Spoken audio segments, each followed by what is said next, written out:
Okay, it's 7:01, and I'll call this meeting of the Bicycle Pedestrian Advisory Committee to order. Could we have a roll call? Bill Brown, Here. Annie Adams, Leonardo Covis, Here. Kara Dudek, Here. Cynthia Hoyle, Audrey Ishii, Here. Susan Jones, Here. Jeff Marino, Here. Craig Schonkweiler, Here. Nancy Westcott, Here. Lily Wilcock. Okay. And can I remind everyone to have their mics on when they speak? Thank you. Okay, we do have a quorum. First, we have approval of the minutes from previous meeting from August.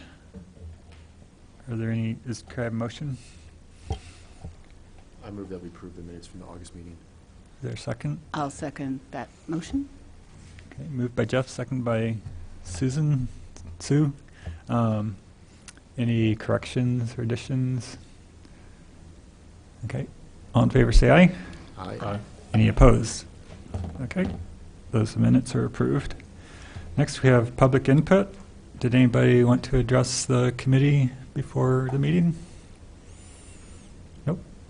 Okay. We have no unfinished business.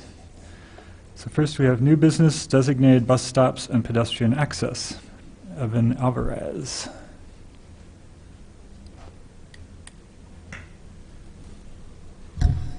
Hi, my name's Evan Alvarez. I'm a planner with the Champaign-Urbana Mass Transit District, and I have been working on this project with America Walks to look at how we can improve pedestrian access in our community. And of course, one of the things that I was most interested in and that I think there was room to look at was pedestrian access to bus stops. I'm sure most of you know we recently switched to designated stops within the community where instead of stopping at every corner, now the bus only stops at designated stops, which is pretty common. Our system's so large for a community our size that was kind of a change that was overdue. But the one thing that we do want to make sure is that there was no room left for any potential safety or accessibility issues from those stops being further apart from one another. And I had some maps on our website. The files were a little large because they were made to be printed out and not necessarily loaded that frequently. So I could certainly send out more manageable files of the stops that we had, which ones were kept and which ones were consolidated. But I guess the main question that I have is that because y'all meet and y'all speak about these things more frequently, if there are any areas in Urbana that might be especially vulnerable to these types of accessibility or safety issues, or if there are any particular issues that you think need to be kept in mind when it comes to the designated stop process. Okay, so that was a question. Does anybody have any input for that? Any thoughts on that? Did you consult with other community groups when you made the selection of stops, or is this the first effort to reach out? We did public hearings and we took feedback throughout the process in the form of customer calls and comments and complaints. But largely this is the first step, at least within Urbana, to identify any areas where these issues might have happened and see if anything needs to be done there, if any changes need to be made. Craig? Evan, can you maybe give us a little bit of background on how a stop is designated? Absolutely. We had a number of criteria. We have a stop placement guideline available on our website, which basically talks about how just in different parts of the community we had different measures. In dense urban areas we would have stops a bit more frequently, where in suburbs it might not be at every corner. I think in an area like Southwest Champaign, which would be probably the most extreme example, we still didn't want stops to be more than 1,000 feet apart. So distance was definitely the largest factor that we looked at. That's the one that's most likely to cause accessibility issues. But otherwise, if there was a stop right by a park or by a school, then that was just kept out the gate. And sometimes we would shift from that. Like, okay, if we're definitely keeping this one, then, these might be consolidated, if that makes sense. And the other is trying to maintain connectivity within the pedestrian street grid. So if,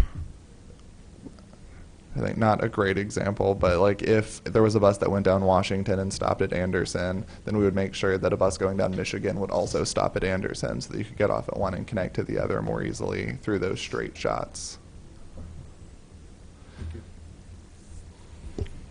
Yeah, did you look at sidewalk availability and quality when you were deciding the stops? We did. We did. We looked, sorry, to speak more to Craig's point, and to lead into this, one of the largest things we looked at was stop activity. We have data for how many people get off and board at different stops. And stops that were used very frequently were kept out the gate. So to speak to that point, if an area doesn't have as fully developed a sidewalk network and there's less activity there, then that activity did play into the process. But in areas, the most critical example I could think of would probably be like Northeast Urbana. There's very few stops were consolidated, especially because there are so many fewer sidewalks in parts of our route there. So like the Ruby, there are fewer sidewalks, so there we just didn't consolidate. My personal experience would be with the stops out by Parkland, and the idea that the sidewalk by Dodds Park is never cleared of snow, and so access to those stops might be an issue. And then across the street at Clayton and Bradley, where they put up a new apartment building, there used to be a ramp, and apparently it was too steep and not to code, so they replaced it with steps. But I mean, that's obviously not your thing, but those would be the uncleared sidewalks in that area have been a concern of mine for some years. No, certainly, and that's still good to know. That's still something we can keep on our docket and kind of push for. So thank you. Have there been, can you give us any examples of stops you've changed since you've started because of accessibility issues or? Certainly. One of the things that we pushed initially very early on is we would send out messages to all of the drivers, especially because reaching all of our passengers can sometimes be tricky. It's just so hard to find one thing that everyone's going to see. So we sent out messages to the drivers somewhat frequently saying, hey, if you have any stops that a person with a disability uses routinely, we're just going to go ahead and keep that one out the gate. And some of those weren't brought to our attention before the original designation of stops, and they were adjusted a bit later. Mm-hmm. So I guess that wasn't a specific stop, but it gives me an idea. I mean, but as far as so those were stops that were already being used. Were there any that you had designated as stops, and then it turned out that they weren't? Well, I guess it's kind of the same thing. I guess that's the kind of example I was looking for. Okay. And just for perspective there, we went from about 2,400 stops in the system to about 1,800, so we reduced them by about 25%. Okay. Any other questions for Evan? Was this motivated by saving fuel or costs or getting people to walk more? Or? A little bit of everything. Chiefly, the biggest push that we talked about internally was schedule adherence.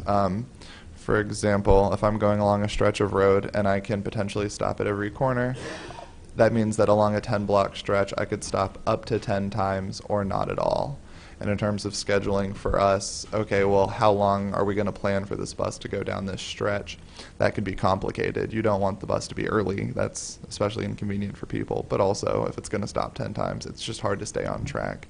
So a big part of it was the ability to kind of predict more readily that stall time. But also, if we're stopping 10 times, fuel efficiency was a huge part of it that we were talking about, and just the emissions impact of that. If we're going to stop 10 times, then we could reduce that to 5. That would be huge. So. Okay. Yeah, I know I don't take the bus a lot, but when I take it home from work, sometimes coming down Springfield, it used to stop like every block, and I would just try to get off when somebody else is, because it didn't matter to me too much if I walked an extra block or not. So that it helps, helps me not to have to make that judgment. I just either get off when somebody else does, or I pull the cord, and I know that it won't stop an extra time for me. Okay. Oh, Craig? So as far as input, if commissioners think of something, is there a timeline that you're looking for input from commissioners? Not necessarily at this point. Generally, we do our larger scheduling and planning meetings around February. So that's when we tend to have the most deliberate conversations about these things. Otherwise, I've been speaking with the county about making sure that transit access is, not necessarily the most important thing, but is certainly considered in the upcoming pedestrian plan. So that timeline is something that's probably worth keeping an eye on. Okay. Okay. Thank you. Okay, no, thank you all for your time. Next, we have a presentation on Main Street to Scottswood Drive to University Avenue signage and striping from Craig Schweiler. Thank you. What I wanted to do is come to the commission and update you folks on where we're sitting with some improvements that have been made on Main Street from Scottswood Drive down to the KRT trail, which is now open. To give you a little bit of different context, that area is under a connectivity study boundary that the Champaign County Forest Preserve District, the Urbana Park District, and the City of Urbana is jointly doing with the Regional Plan Commission. And that would be for a more of a medium to long-term connection issue or resolution between Weaver Park, which the Park District wants to have as a major trailhead, to the KRT, which is closer to up near University Avenue. So this, what I'm going to show you today, was as a result of the fact that we had a gap. So we had a gap between some bike lanes that we had installed several years ago on Main Street that went to a road that had no facilities on. And then we had the KRT, and as a result, now we have use on that section. So let me, I'll pull up Google just real quick here, maps, so we can have a little bit of context. And then I'll switch over to a map that I have. So the area in question here is basically East Main down to the KRT, which is over here where the arrow's at. I'll look at two locations here, just drop the man in to look. So on, well, I didn't want to do that. That's on 150.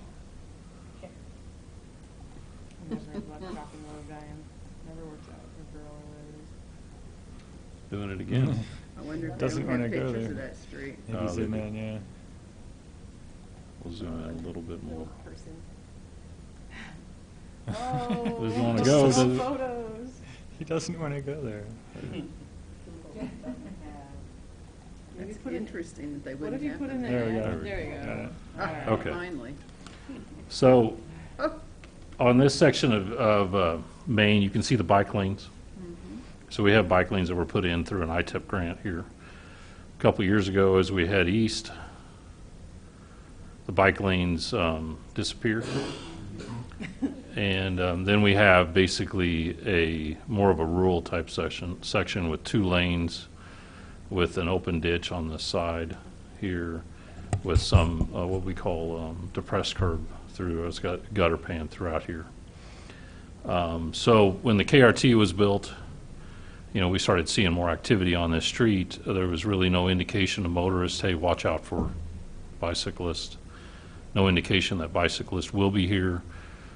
So what we developed, and we had a short amount of time, I had an open contract for striping that was still ongoing.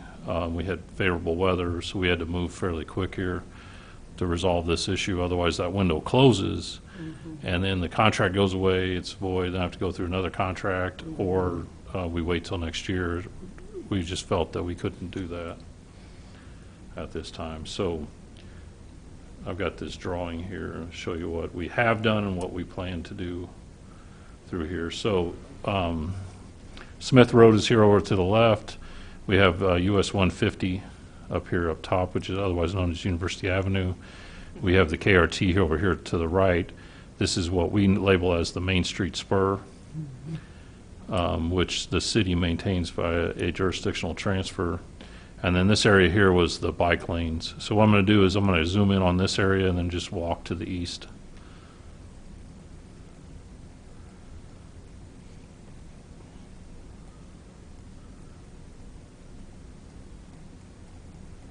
Let's go over here. So we have bike lanes here, and what we ended up doing was we put sharrows quite frequently throughout this zone here. How wide is the lane there? They're Greg? basically like 12-foot lanes. Okay. Not wide enough to be able to put bike lanes in. Of course, that's part of the KRT connectivity study is, how do we get from Weaver Park over to there, to the KRT safely. But this was mainly an improvement just with low-cost striping and signage. The striping is installed. It was installed a couple weeks ago. The signage will be here within the next month. So what we'll have is we have sharrows throughout here, and then we're going to have these bikes may use full lane signs all the way through. And then we're also moving some existing bike lane signs that were close to each other, trying to space those out a little bit better. As we move to the east here, we had a speed limit sign that was obscured by some vegetation. We're going to take that out and place that in a more prominent position, and also have the bike may use full lane signs. As we go down through here, we'll let it catch up. So the idea behind this was to grab the attention of motorists, to also let bicyclists know, hey, you can ride here. But motorists, that indicate, hey, there's, something going on here. And if you do see a bicyclist, they may use that full lane. So this is not a share the road. This is the way that we want to do things, which in our city. In Urbana, we do not have a single share the road sign anywhere. We do everything by, they may use full lane. As we come up to the KRT here, which this is an older drawing, but the KRT would be to the right here. We had to do some unique and probably the most different crosswalk you're ever going to see. The KRT came in, and then there was a stop bar here. Not a real good situation. So we were able to grind that off. We put a continental crosswalk in. We, Jonathan Hasselbrain with the Champaign County Forest Preserve District and myself met with the Federal Highway Administration people after a class for designing for bicyclists that a few of you were in. So we kind of brainstormed with that person, the Federal Highway person. They had recommended something similar to this, but maybe some colored pavement. That proves to be a little bit more difficult for us at this point to do. But what we have is directionally a bicyclist would come down, and it sweeps the bicyclist down to the road. There is no receiving ramp on this west side. There is actually a ditch down through here. And we didn't want to put a crosswalk across the road that would go right straight to the full-height curb because that would be dangerous. We thought about maybe even putting in a receiving ramp, but then we'd have to do a lot of grading in this zone here. Plus, there's nowhere to go. The drawback with this design is it's really pro-bike. It doesn't really handle the pedestrian issue, but neither does the KRT. As it comes in, there's no pedestrian facilities along this road, and that's part of what the connectivity study would be looking at as well. But it at least stops the motorist south of the path, not at the path, which is the way it was before. It at least indicates to bicyclists that are coming this way to the west that there's some directionally orientation at least to go to the along Main Street. And immediately as you turn, you do see the Sharrow here, so that's purposefully placed. So the signage, again, we're looking at probably within the next month. I'm hoping to get it in before snow flies, and we'll do that with our own city crews. But I wanted to bring this to the commissions, just for an FYI about what we did, and we moved fairly quick on the striping, got that in. I think we've had some really good feedback from those in the bike community so far. I wrote it with, I took that, I came off it and took that left, and I was so grateful for that, the striping not going straight, because I would have gone straight, and it's much safer for me as a cyclist to say visible than to keep going left. And I was like, I seriously was like, this is brilliant. Like, I was like, thank you. So I didn't notice it going, but on the way back, I just got on there and I was like, wow, this is just fantastic. So I do love that. I do have two questions. One is just about the posted speed. Is it 35 or 30? It's 35, yes. Yeah, and then the other question was, I know there's not a lot of room on this, and this is, I know, a bigger discussion. It's just more an idea I just thought of when Cynthia asked the size of the road. I've been trying to figure out what one could actually do with this road, and I remember Cynthia did a presentation on rural roads and how rural roads would have like bike lanes, and then the cars would have to share the middle space. So advisory bike lanes. Right. So that's all. Those are my three comments. But thank you for doing this. It has made a huge difference. Huge. Jeff? Yeah, Craig, how wide was the crosswalk that is shown there? 10 foot wide. And are there any plans to, in the future, have some sort of connection up into Behringer Commons? Not at this point. So University Avenue is actually US 150, which is a state route. So when the Department of Transportation redid some of the ramps through here, they actually want, we discussed that with them, but they want, again, pedestrians to go to the nearest signalized intersection. Yeah. So I'm just telling you the way that their viewpoint is. So they would prefer for people to go over to High Cross and then Yes. get down? Okay. That's correct. And also, one last question. What did the bike plan call for? Did it call for Sharrows on Main Street? It did not call for, it was absent. So it's, Okay. in the bike plan, it's actually indicated as a study area. So, right. So that's why we had to act fairly quick here to at least do something in the short term. I was hoping, I think the scary part of coming off of there and turning left is the turning radius for the right turning vehicles coming off of University. They can take that at a very high rate of speed. So I was wondering, it's too late this year for you to do this, but if we could do a painted sort of bulb out that would change the turning radius at least visually, to encourage motorists. I know you've got signs on University that say, I think they say, something about the bicyclists and the trail. So they've got some warning, and then that might slow some of the motorists down a little. So that's one thought that I have. And the other question I had is, how much right-of-way do we have along here? I know it was a township road, so I don't know if we've even got enough right-of-way to actually do anything. Well, and that's part of the study. So the roadway proper, meaning the curb to curb, is the cities via jurisdictional transfer. You know, this road came to the front a couple years ago because it was actually, City of Urbana was saying it was townships, townships said it was the cities, and lo and behold, there was agreement that predates my director, so this goes back to the early 90s, that said, yeah, it is actually Urbana's to maintain. So that was like, okay, well, wonderful, now we have to resurface it because it was in fairly bad shape. As far as right-of-way, that's part of the connectivity study, is looking to see what could be done here.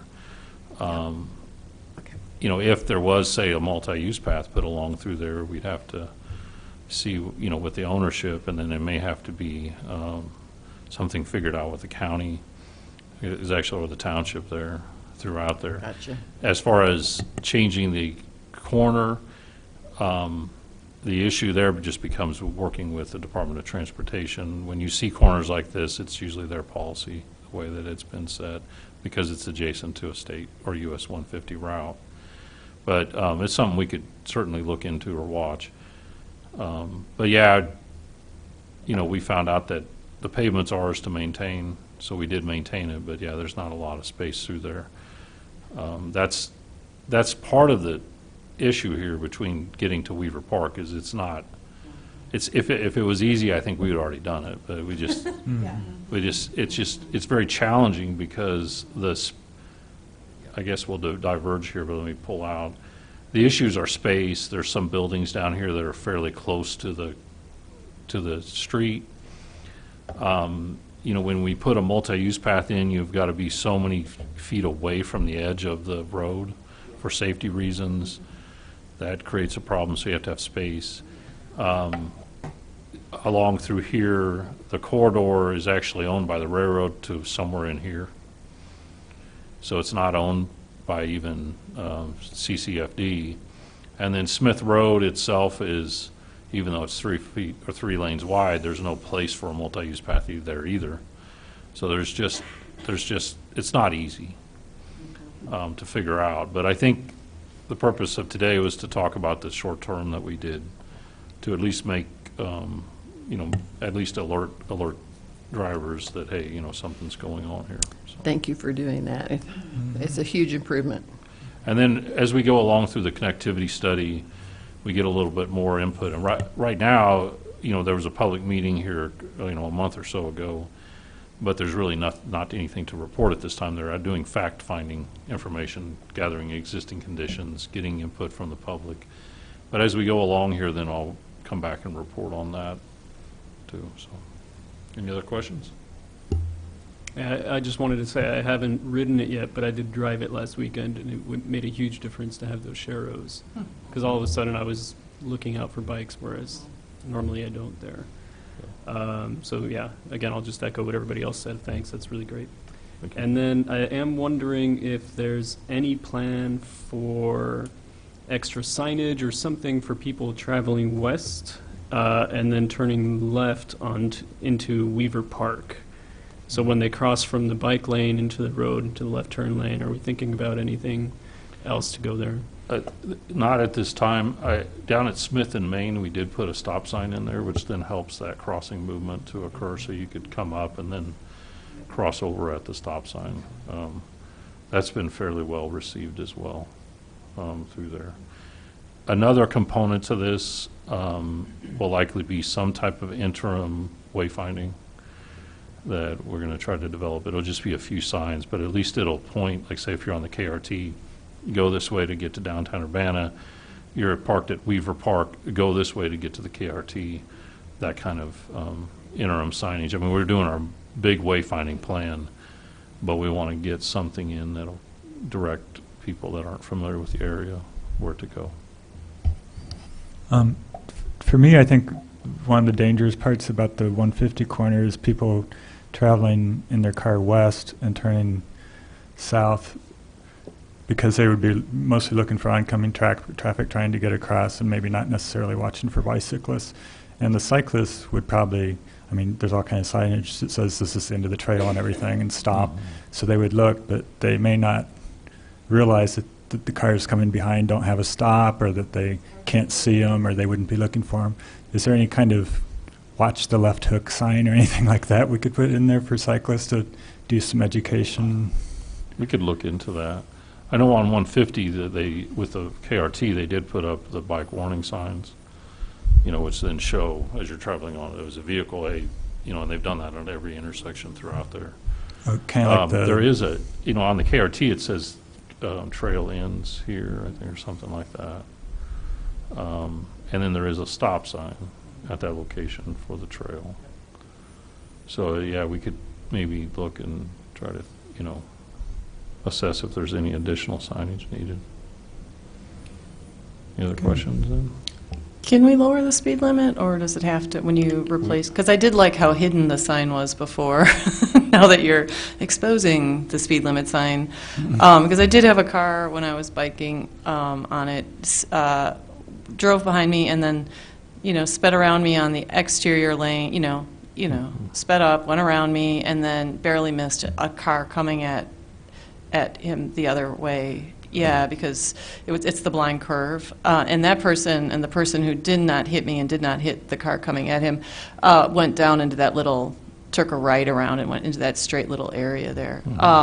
But that was, and I thought, well, this is just going to happen but I just don't know if it's possible. That was my question, is it possible to lower the speed limit? And I would like to say I do know of families who are using this space, and they have children who are very young, who are crossing that street, and they are getting to and from Urbana, and the parents have reported being super scared. Right. But once we get the connectivity done, this will be a super economic boom for Urbana. It already is for St. Joseph's, so I'm very excited about what's happening. So, with speed limits, we would have to look at the context of the road. I will tell you that with the Smith and Main intersection, I did a speed study about in this zone here, which is just east. I found speed limit the speed, 85th percentile speed to be over 40 mile an hour. It was actually 42 mile an hour, which is higher than the 35. So what that tells you too is that even with signs, it doesn't mean that people are going to slow down. That's the other component that we always talk about is signage plus enforcement. So I guess if you looked at it and said, well, they're driving 42, but then you have a sign that says 35, shouldn't they be dropping to 35? If you had it at 30, shouldn't they be dropping down? We can study it, look at it a little bit harder, but at this point, it is hard with the current way that we establish speed limits. Now, if we look into what, there's been some discussion about Vision Zero. I think staff, we've been studying that, trying to understand it, looking at implications with it. Certainly at that point, there may be some further ways that we could look at lowering speed limits. But at this point, the way that we study it, it would actually say you would go the other way. So I don't really want to go the other way. We would say we want to stay at 35. But I think that what we would do is monitor and watch and see if if we're hearing of concerns. As an engineer, when we arbitrarily lower the signs, it's easy to say that people will honor those signs, but what happens is they don't honor those signs. Then we get non-compliance at a lot of locations. Same thing when we install stop signs. I get a lot of requests for stop signs, but we have a set of metrics, the guidelines to establish stop signs and locations, because once we put those in, we want people to honor them and not disobey them, because that gets dangerous. But I think, Annie, it is certainly something that we can, I'm not trying to blow you off, but we'll continue to just monitor and watch it and see what we can do through time. Okay. 42 makes sense if the speed limit's 35. That's what I drive. I always drive 5 to 7 over. Everyone does. It's not, you were told as a driver it's not illegal and you won't get a ticket if you drive 5 to 7 miles over. So I always drive 5 to 7 miles over. It's just what I do. And if someone they've also done studies, whereas the reason cars increase their speed after they've had to slow down is because, like if you had to stop at a stop sign or if you had to wait, is because you've had to slow down and you're making up that time in your head mentally, which is why a system of traffic circles maintains people's speed and gets people moving, because people don't have to do the stop and then I got to start and speed up. I mean, it's scientifically proven, and that's why I knew the car, when it was behind me, I was like, the car is going to have calculated, I just wasted 3 seconds, and now I need to make up that 3 seconds and go around the cyclists, and it's just, I mean, it's just how we work. I mean, it's just being human, but so, You know, that's all. the biggest thing that could actually help is, in my opinion, the more bicycles that you see on this section, people slow down. Yep. Yeah. Okay. Thank you. Okay, thank you.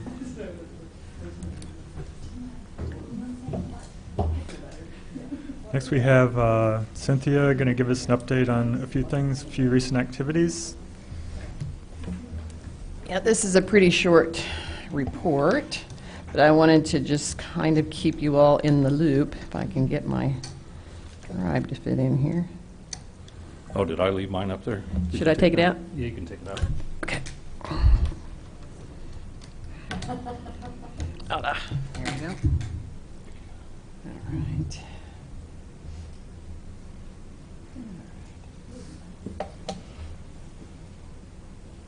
Just a few pictures, a few points for you all to take a look at. Let's see if I can hear. I don't know what that means.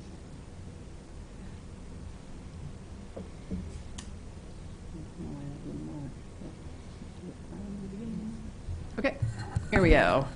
So I just wanted to give you a quick update on, we have a lot of activity in the fall. Walk and Roll to School Day was the first Wednesday of October.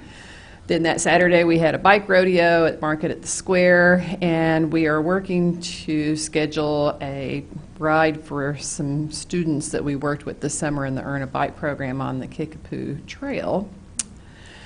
So you see in the background there a picture of our mayor. All the Urbana schools participated, the elementary schools, and there was a special push nationally to have mayors participate in the event this year. And Leal invited Mayor Marland, and she went there, and she had a great time. This is her picture. In fact, I had to download it as a PDF and convert it to a JPEG because I didn't have permission to use her picture for Facebook, but I managed to get it up there, and she had a wonderful time. She has participated as a city council person for many years. But I think being mayor, the kids are so excited when the mayor comes. It's like the president's coming to their school. And she said they told her it was Hug a Mayor Day. So she had a really great time. We really appreciated that. Plus, we did the proclamation at the city council, and we had a bunch of students from King come and accept the proclamation.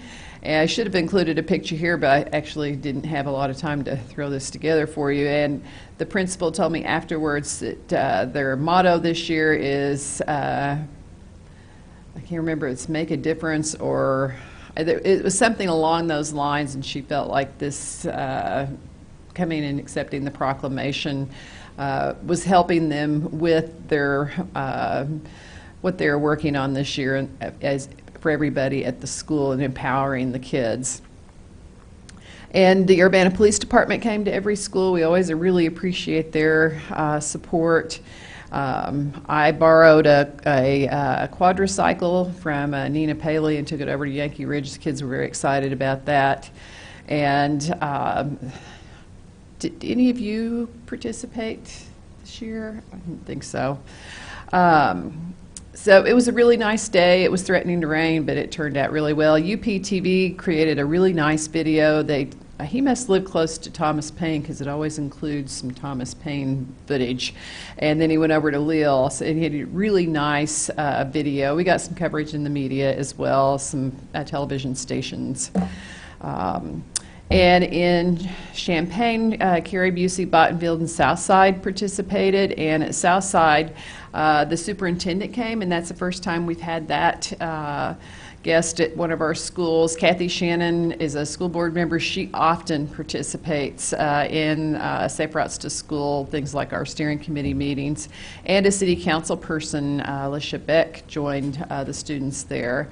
So it was a lot of fun for a lot of people. We currently have no budget. The state DOT has not issued any additional grant funding for Safe Routes to School. I don't know what plans are for the future. So the events that we are doing, for example, the Urbana School District is now duplicating all of the walkability checklists because we have no budget to do that. We can't give the kids backpack reflectors, things like that, which make it a lot of fun for them. But we've been making, I guess we should say that we're sustaining some of this program despite the lack of budget, and the school district has picked up some of the burden there. We also asked the schools to do classroom tallies. We have them count the kids at the beginning of the day and ask them how they get there. This data is critically important for grant applications, tracking data to see how many kids are walking, biking, being driven, taking school buses. And the other thing that we did is create parent surveys. A unique link is created for each school, and we send that out and ask the schools to send it to the parents so that they can give us their input on concerns, things that they like, etc.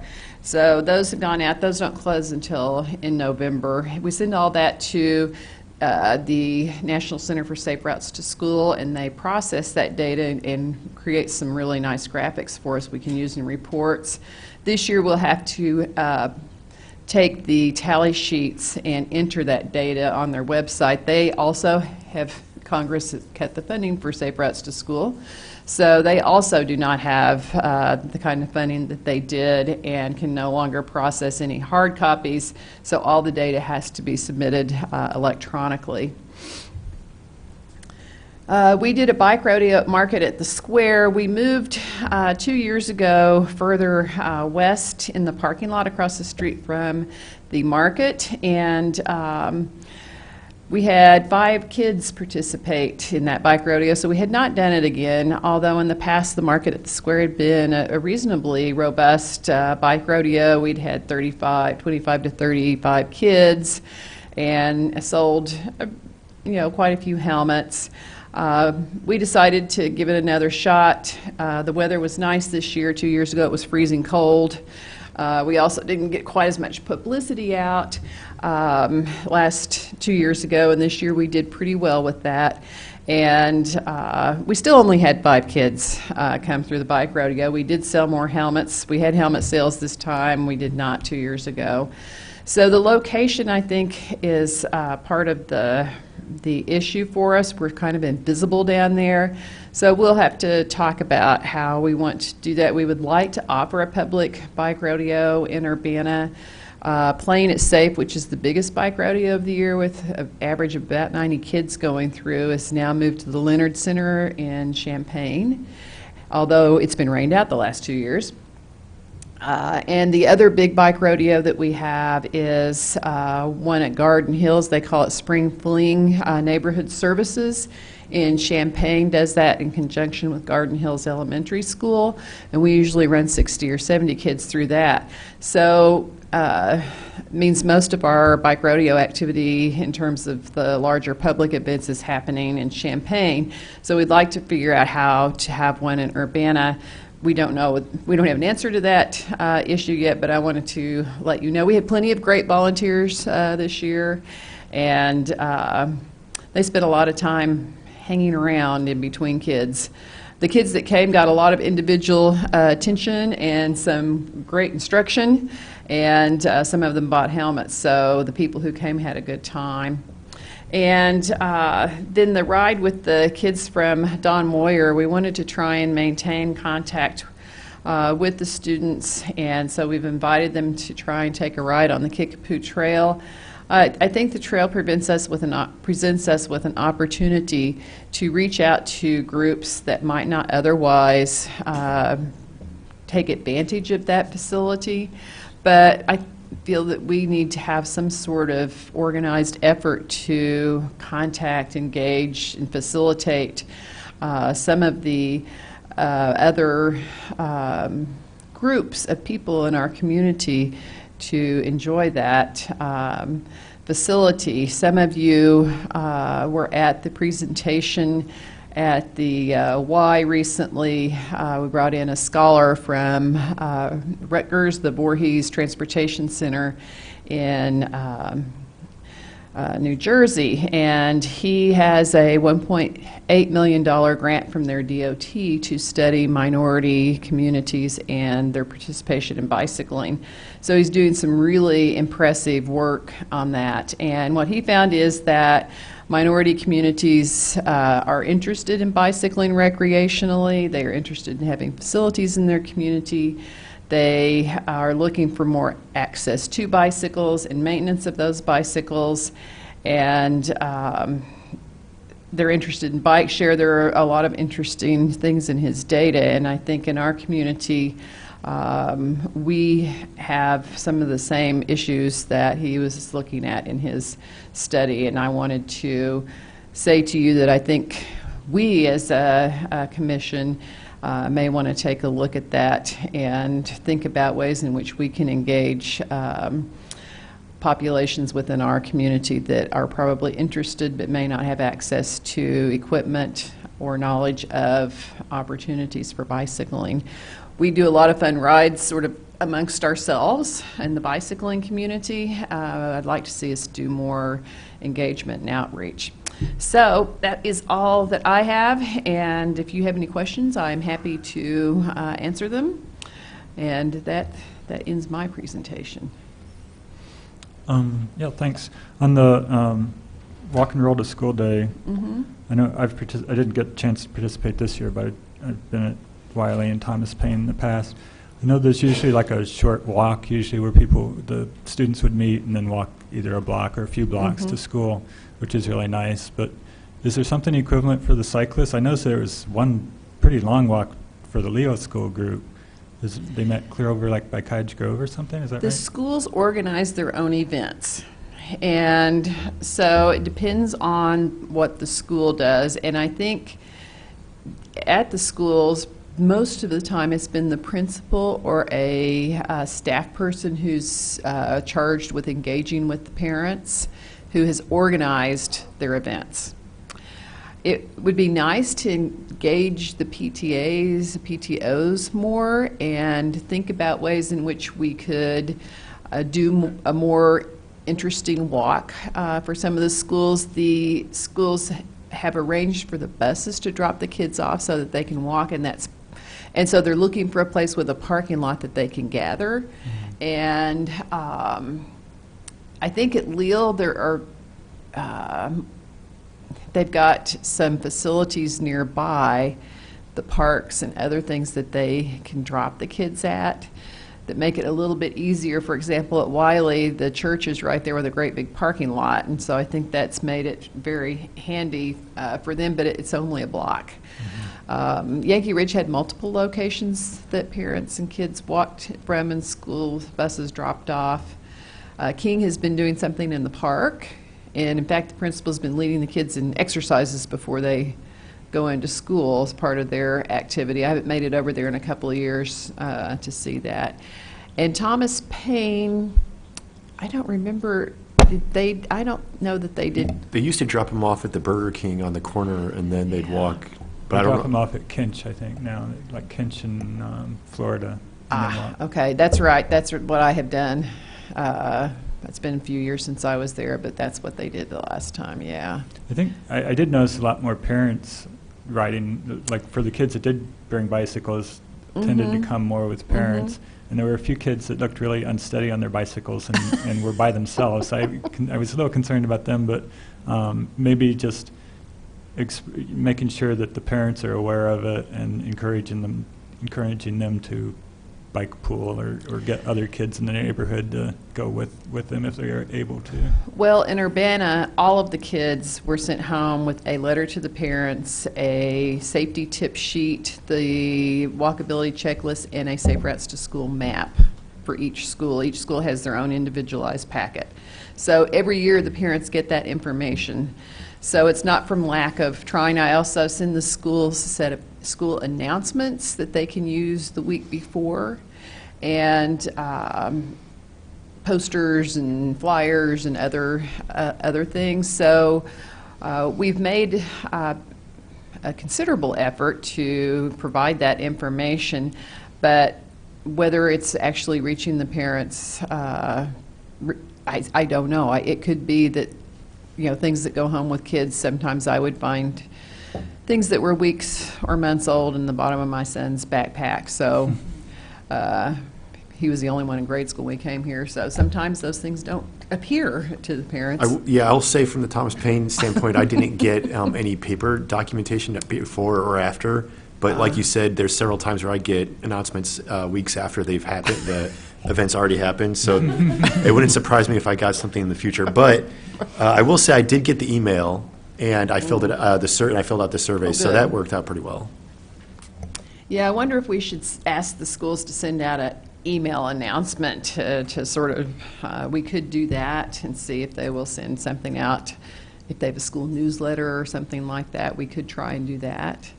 Even neighborhood email lists, I think, to remind parents, that this is the day, and that if you're going to school with your kids on a bike, maybe offer a neighbor whose parents aren't available or something to go with their kids or We something. could send that out to the neighborhood listservs. Marcus did send out the bike rodeo announcements to the neighborhood listservs this year for us, but I don't think we've done Walk and Roll to School Day. And we could think about doing that for Bike to School Day. I will say that having done Bike to School Day and waited around at the bike racks, there are quite a few kids showing up on their own in small groups without helmets, and I don't think it doesn't look like most of them have had any real instruction about bicycle safety. So that is an unmet need with our students that we really would like the opportunity to engage with them more.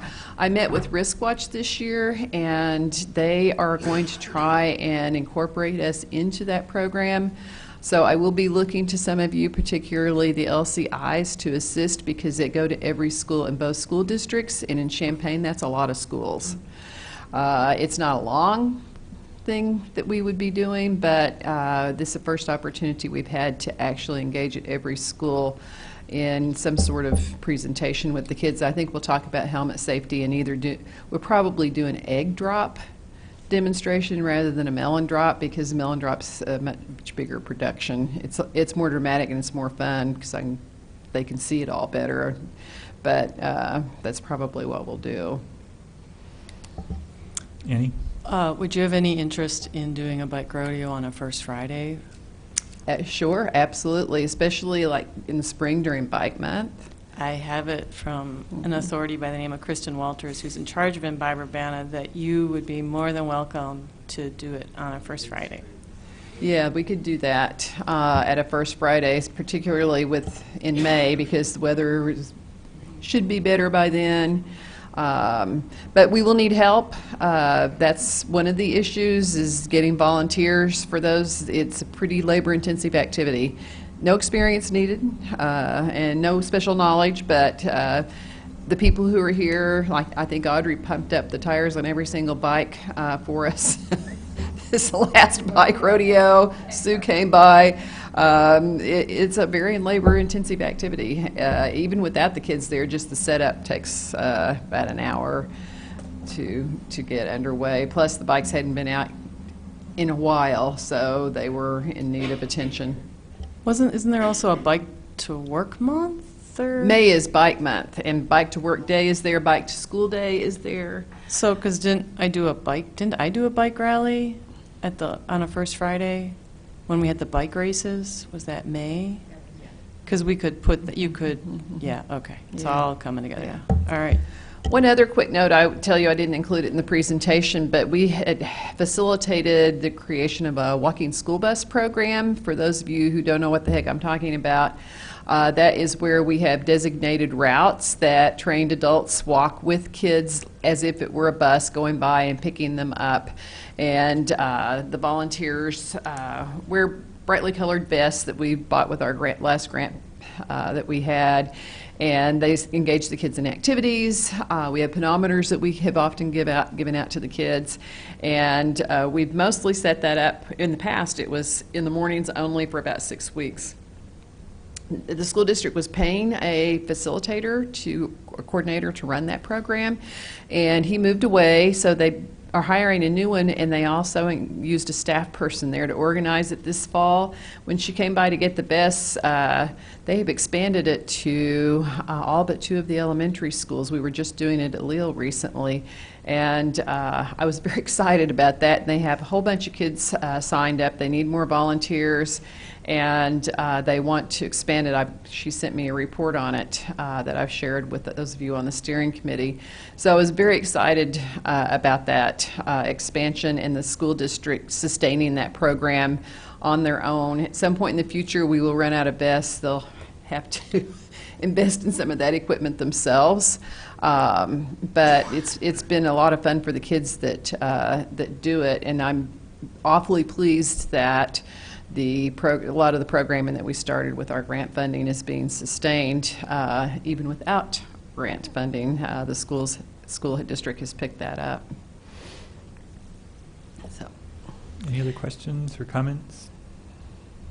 I did want to say I'm glad you're using the Kickapoo Trail, and I meant to ask Craig earlier, you had some count information about how many people are using it, or can you share that? We heard from the Champaign County Forest Preserve District that they've got counters out there that they've set up at strategic locations, I guess, and over near Walmart they were getting over 500 users a day. Wow. That's pretty good. That's real good. Does that count them coming and going? So it could be 250 users doing a round trip. It's actually 500. It was actually 1,000 count, so it was 500. Oh, coming so it's and already going. divided by 2. Wow. And that's people driving and parking? It's just people using the trail west of Walmart.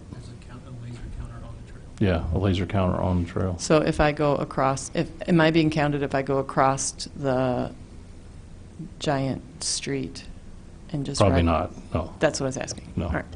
And then I think they have one down at Full Siding, and then one at St. Joe. Somewhere there. Yeah. Great. So that's pretty high counts. When you build it and they will come.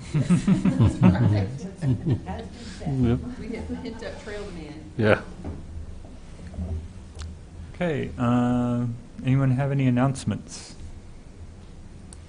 I think everyone got the email that we had our special meeting last week, and we're supposed to complete our goals, objectives, performance measures, and strategies to fill out the pillars that we had agreed on last week and get those to Regional Planning Commission by next Friday, A week from this Friday. a week from this Friday. Any other announcements? If bike folks would like to have Main Street on First Friday, from the bike project to maybe a bike fashion show to maybe a bike rodeo, Main Street can be yours for the Urbana First Friday. That would be through Imbibe Urbana and Kristen Walters, and she is very excited about the idea. So I'm going to just put that out there. We could do whatever we need. Okay, how about future topics? Any suggestions? I know it was in the news that people are concerned about the Lincoln Avenue crossing and lighting. And I know that I think a year or two ago, maybe about a year ago, some students came to City Council and were concerned about lighting. Do you know if Public Works has done any additional studies since that time to see if the lighting's adequate and if there's anything else we could do with the crossings? We will be, we are doing a corridor study actually prior to this latest incident. We've collected count data at each intersection from Pennsylvania up through Nevada. So we have pedestrians, bicyclists, and vehicles. We have collected speed data. And we have analyzed crash data. And we've also done some analysis at each crosswalk throughout there to see what treatment would be recommended there. We do plan to look at the lighting levels throughout there. I will note that in 2006 there was a road diet was put in, and at that time the lighting levels were upped with that project in 06. It went from, for those that don't know, it went from a 4-lane road to a 3-lane in 06, a road diet. We have had some concerns expressed at Lincoln in Ohio and Lincoln in Iowa. Not so much Indiana or Michigan or Pennsylvania. A few at Nevada, but not very much. But Ohio and Iowa are ones that definitely are on the city's radar. So we're hoping to have results here, over the winter period that we can then, as far as, and I can come to you at that time, talk a little bit more about this. Okay. And then the lighting is LED lighting? I'm not sure if it's currently LED, but that is something is it? I don't think I so. didn't think so. It was installed before LED was really Yeah. available. Okay. Yeah. But we will be looking at the illumination levels. Yeah. So I wanted to speak to that. On Green, when we put in the stop for pedestrians and crosswalk signs, I saw a significant improvement in motorist compliance with stopping for people in crosswalks. On Lincoln, I regularly see motorists not stopping for pedestrians and crosswalks. And in reading through comments on the story that appeared, it's clear there are a lot of motorists who do not understand the pedestrian law, and there, of course, are pedestrians who also do not follow the law, but they do not present the same level of hazard that motorists driving a several thousand-pound vehicle do, particularly when they are aggressive with pedestrians who are in a crosswalk. And I feel like on Lincoln we have a problem with motorists understanding and accommodation to obeying the stop for pedestrians and crosswalks. And so I'm hoping that one of the things you will look at is change in the signs there, because I feel like the other signs do make a difference. I hear anecdotal comments about rear-end crashes as a result of those being put in, but I haven't seen any data that has confirmed that there's been a significant increase in rear-end crashes as a result of those signs having been installed. So it would be interesting to know whether that has actually been a problem along Green Street. Okay. Any other suggestions for future topics? So I understand we won't be ready to hear anything about this study No. next week.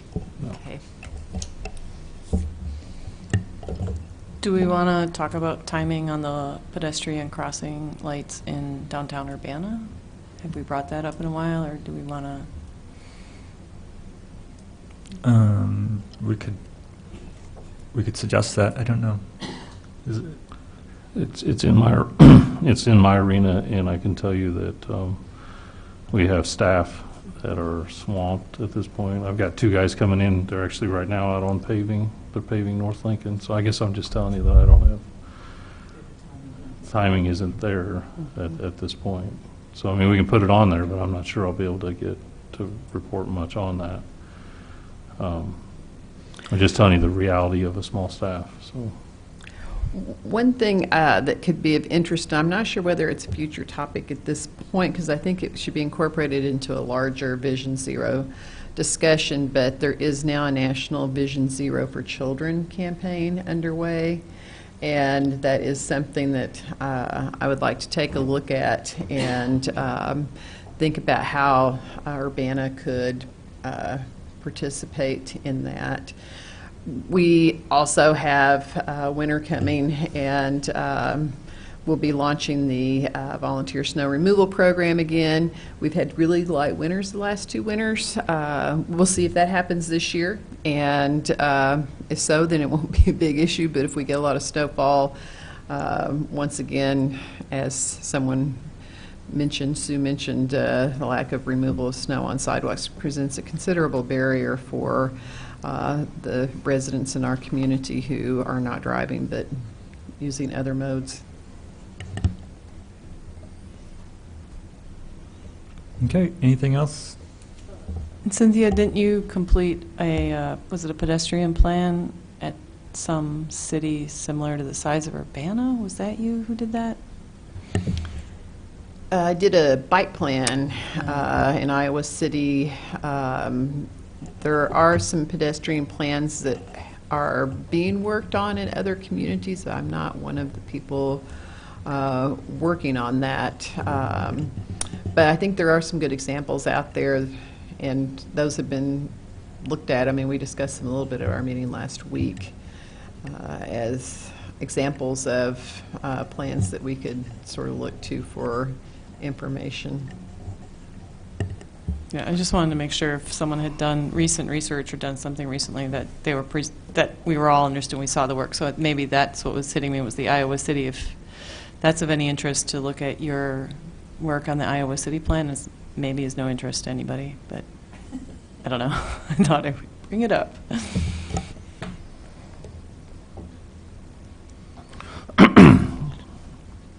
Okay. Is there any information on University Avenue that might be available for a quick update? I have not heard of any at this point. Last I heard that the Department of Transportation was contacting property owners for right-of-way acquisition.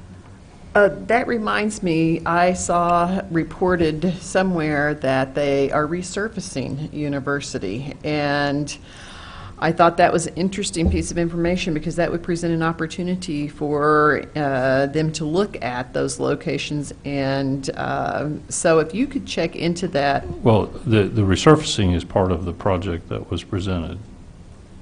So that's all part and parcel. So from Wright down to Maple, which is just east of 5 Points. Right, but we never saw what they are planning. I mean, we asked them for additional consideration of some items that we never had any response to. They said they were going to do, a number of different things. Well, let me lighting and some stuff let me talk like with them that. and see if I can find their what their status is. I know they're in the right-of-way acquisition process. They're contacting, and their goal is to do the work next year. Mm-hmm. I guess I feel like I didn't see any diagrams that said, here's what the crosswalk's going to look like, here's where it's going to be, here's what the lighting's going to be like. Well, they did, I guess, they had a PDF with several pages. I don't know if you recall that. Yeah, like this. And they did, and we sent that out to BPAC. Right. So that's the latest information that we have. That's all you've got? That's Okay. all we have. But in there is the crosswalks and, the striping and all of those things. So like here, say at Broadway and University, I mean, they're going to put crosswalks at each leg, which doesn't currently exist, and I things guess like that. my hope was with the resurfacing, honestly, that there could be some striping that would narrow the lanes so that would help slow down traffic. That was really my primary concern, was that reducing travel speeds was not part of their implementation plan, and I still feel like that is something that needed additional effort to work toward. Yeah, and I think the lane widths are actually fairly narrow through there, meaning they're not 12. I think there are some that verge on 10 and a half foot wide. There are some places where it is narrow. There are other places where it really widens out. Yeah. And then Public Works staff we did put we did send information to the department asking them to lower the speed to 30 mile an hour. We have in turn not received any reply, but That's what I thought. the city has asked Okay, that that be considered by the Okay. department. all right. Thanks. Through there. But yeah, their plan is to do the work next year, but that's contingent upon acquisition of property. So it resurfacing is going to happen before that? No, it'll be a part of that. Oh, it will? Oh, Yeah, so all okay. these improvements will be bundled into one Oh, okay. contract. Because it wasn't clear in the report. I guess it was in Tom's mailbag. Yeah. And Yeah. it just had a listing of what was going to happen, and it didn't specify exactly. No, it's a fairly aggressive project. Okay. Relative for what they plan to do. And then likewise, they plan to resurface 45 from 5 Points up to Yes. north of 74. Yes, that'll be good. Yeah. And then we have plans, or Vanna has plans to resurface Lincoln from University to Green and Springfield from Gregory to Kohler. So we'll be working on those. So we will have a lot more work here going on this next year too. Okay. And with that, we'll be analyzing the crossing there at Lincoln and Main and Lincoln and Stoughton to see what we can do to help bicyclists cross that. And, we get a little bit, and when we get a little bit farther along, I'll bring information. I do have a future topic. We'll probably, I'd say in November, I would expect to bring what we have for the bike wayfinding plan at that point. We do have a steering committee meeting here next Wednesday, and we'll be talking about destinations and attractions and things like that. And then, steering committee will discuss those, digest that, and then we'll come to VPAC and get input too. So who's on the steering committee for that? Well, Cynthia is actually the, Is it a week from Wednesday? it's the 25th. Yeah, so a week. I was thinking, Yeah. not tomorrow. Yeah, a week from tomorrow. So it's Cynthia's on it as a representative for BPAC. Myself from Public Works. We have Kevin Garcia, and actually Marcus Ricky here who was our planner. He's on it. Help me out. Who else do you think? Oh yeah, Kara. I'm sorry, Kara. You got your glasses on. I didn't recognize you. From the Park District. You like a Clark Kent look. Yeah. Just a few people that we can then digest things and then sort of be the initial receiver of information, and then get that digested and then come to the commission, so that you folks can have a say. So it's specifically bike and not ped? Yeah, it's only bike wayfinding. Yeah. Craig, Lily. Oh yeah, Lily's on it. Evan Alvarez, Who was here earlier? Evan with MTD. So Lily with the U of I actually. Paris Baldorado, Oh yeah, Paris with UBA. and We've Don, asked- UBA. And who? Don Owen. Oh, Don. Yeah, the school district, they haven't actually developed a rep yet. And Hinkle. oh yeah, and Steve Hankel with CCB is also on it. I apologize for not knowing. We have so many. Yes. No, I didn't bring the Yeah. roster with me. And Evan, Yeah, Yeah, we said mentioned that. oh, you it. said, I'm sorry. See, now you're the one not paying attention. I wasn't listening carefully, was I? Okay. Well, that's it. Thank you all very much. We're adjourned.